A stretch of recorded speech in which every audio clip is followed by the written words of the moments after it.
Hello everyone and welcome back to another video on my channel. In today's video we're gonna be no face cam reacting to the Backrooms. We're gonna just react to it. Yeah, hope it's not too loud.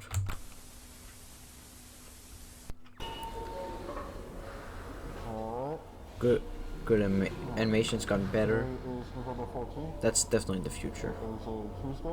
2 years before the first Backrooms, I think. Was it in 91? They removed the outer shell again. Let's put up this. Incredibly cold. Hopefully by the time you're watching this, I actually have a decent heating system down here. That'd be nice.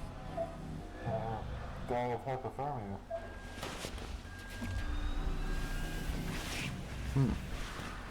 Decontamination.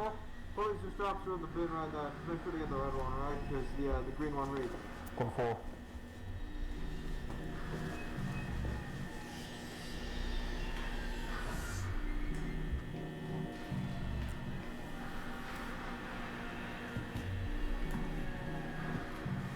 So after the things with this insane guy, Morgan, I think was, since the things with Morgan, you know, the guy with the shotgun happened and died, I think they've taken this a little bit more seriously. Maybe we shouldn't go full head into this thing. Maybe we should, like, also all the people that's been disappearing, maybe we should take a close look on what the fuck is going on. And that guy who knows the shit, he's probably like, yeah, maybe. We're not gonna shut it off completely. Maybe just be more serious. I don't know. Let's continue.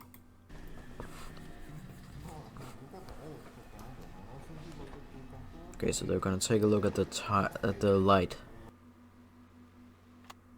Yeah. So doing the thing that no one has done before, because no one has a ladder or some. Maybe they do, but this is the first we ever see of what's above the tiles. Like, it just looks like regular old wooden roofs. And there's tiles and there's everything in between. What happens if you light a fire in this place? Well, no stopping it. There's ventilation as well. You see that? You see the vents? Some of it's insulated, I think. I don't know. I'm not a vent guy. I don't know. Oh, it looks not lost, I think. Huh. It's more than one floor, and I use that term loosely. We then attempted to cut power to the nearest fluorescent light fixture, a standard troffer. However, we were unable to isolate the power source, and the conduit remained live, despite the absence of any visible external power supply. The source of electrical current remains unknown at this time. Using an insulated toolkit, we carefully isolated the light fixture from its electrical conduit, extracted the troffer from the ceiling, and transported it back inside, back to standard for analysis. And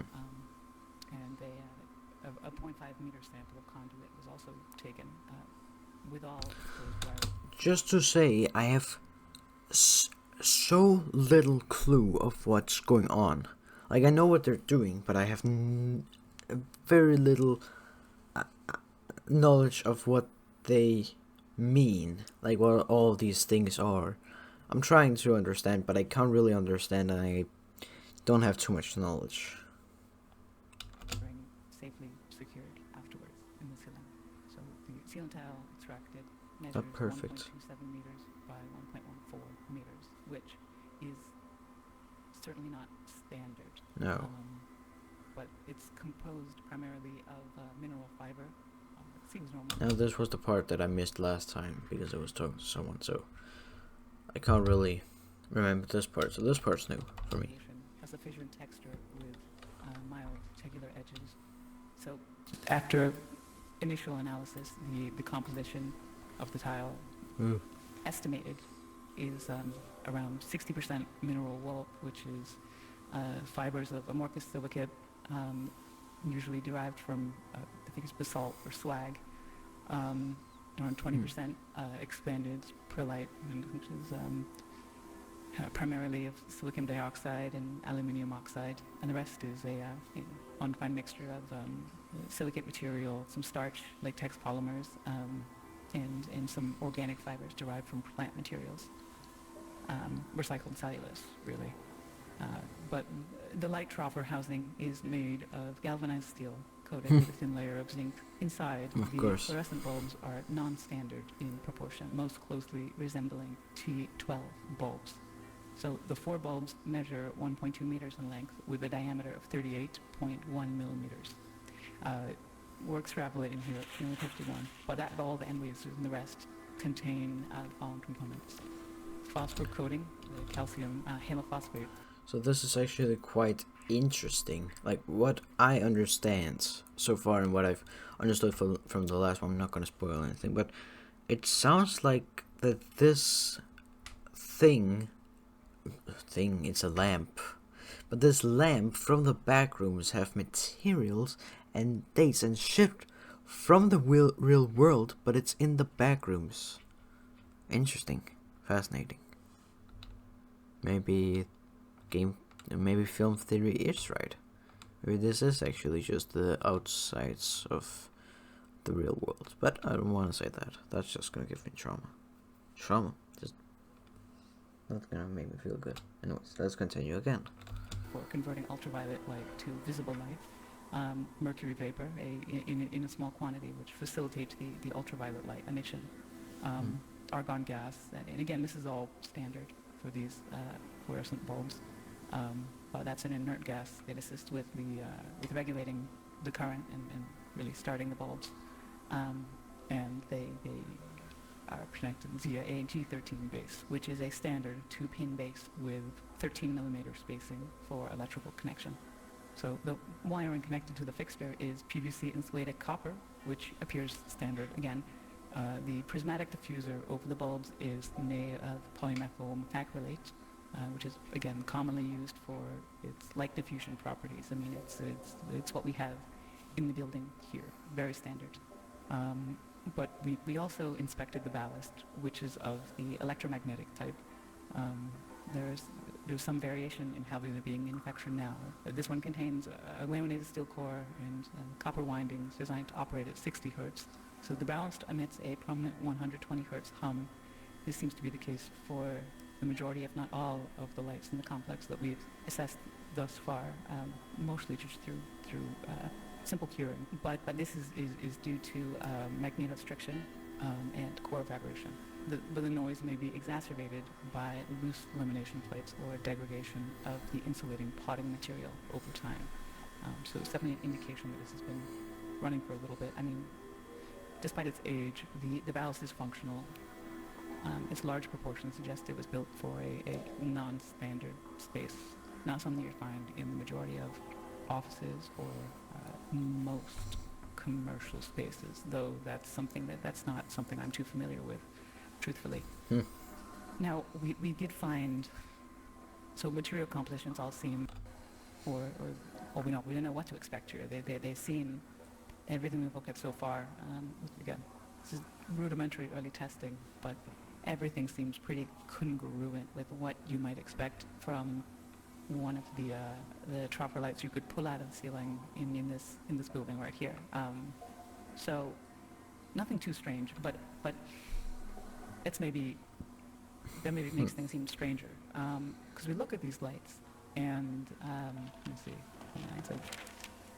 Something else. So several labels were marked on various components of the troffer. So on the ballast, we found markings for mark it as a universal ballast, Type A, manufactured in 1975 with serial number A75234X. The troffer itself is stamped 3X432, and that was manufactured in 1973 in Reading, Pennsylvania, and it is UL listed. And the bulbs were manufactured by Sylvania, marked F40 SW, that's soft white, with no visible date information. It's left blank, but it is noted as made in the USA.